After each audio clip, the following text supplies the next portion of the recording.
5, 4, 3, and cool. Alright guys, so samahan nyo ako, no? Itong conventional panel na to, lalagyan natin ng link para sa Annunciator display. Ang problema, wala siyang output for Annunciator. So ang kailangan natin ay maglagay ng relay module. Mag-link tayo ng relay module, and then yun, samahan nyo ako para malaman nyo kung paano ko ginawa. Alright.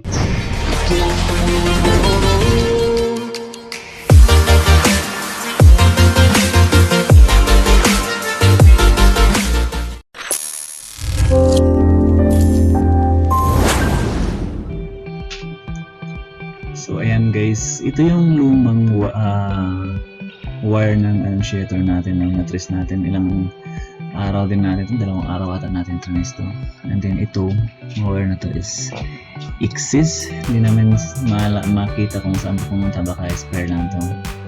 So, okay naman na yung kable na trace na namin. So ang problema natin dito is how to link na lang. So ito yung lumang display, no? And then wala nang call point dito, so kailangan natin maglagay din ng bagong call point.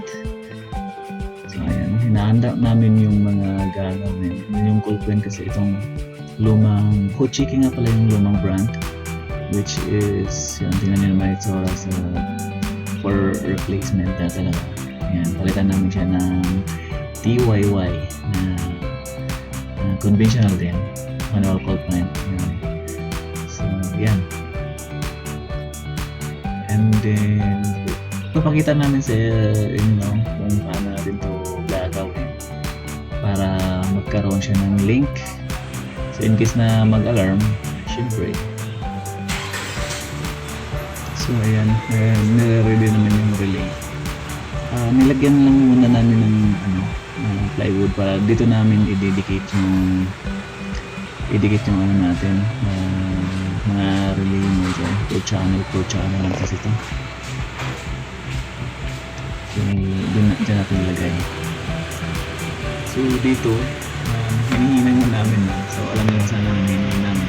So dito sa may LED, sa alarm status na LED. So yun po yung bibigay ng signal mo sa relay module natin para ma-trigger. So yun. Tapos na sana namin, no? Kaso nga lang makalat. Pero may problema.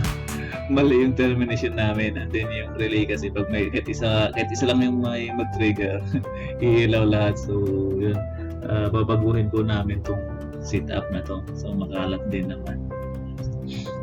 Yan. Pero ligpit muna kami. So ito na yung bagong setup natin, no? Na terminate na natin. Nagdagdag na kami ng relay kasi yung 3-4 lang yan hanggang 13 kasi may mezzanine, although 12th floor lang siya.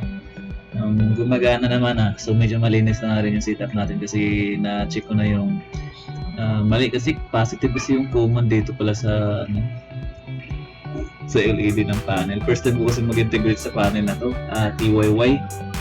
So ayan, gagawin na lang namin is testing namin to kung gagana. Ang kagandahan nito is may test functions yan, TYY. Ayan, ito yung Annunciator. And then, pag nag-testing tayo, meet ko lang yung bell output saka yung buzzer ng panel. So ayan, umilaw yung 1 which is ground floor. Ganun lang. Itong number 2 is nasa mezzanine to. History pala ng panel na to is 10 years daw. Nakakabit lang. Hindi itong panel na to yung pinalitan namin. Nakakabit lang pero hindi gumagana, pati yung mga detectors. So pinalitan namin ng bagong panel, TYY, and then mga lumang detector lang ang call point, maliban daw sa mga sira. So iyan, gumagana naman. Hanggang 8th floor at ang pagka-testing ito. So functional po, gumagana yung pag-integrate natin. And nakita nyo naman siguro yung paano saan namin kinakabit. Itong mga red LED na to, yan yung sa alarm. So, dyan natin hininang yung wire natin na magdadrive sa relay module. So itong call point testing natin. Yan. So may light indicator yung call point. Thank you for watching guys. Like and follow for more fire alarm and any auxiliary system na mga videos, tips and tutorial. Thank you!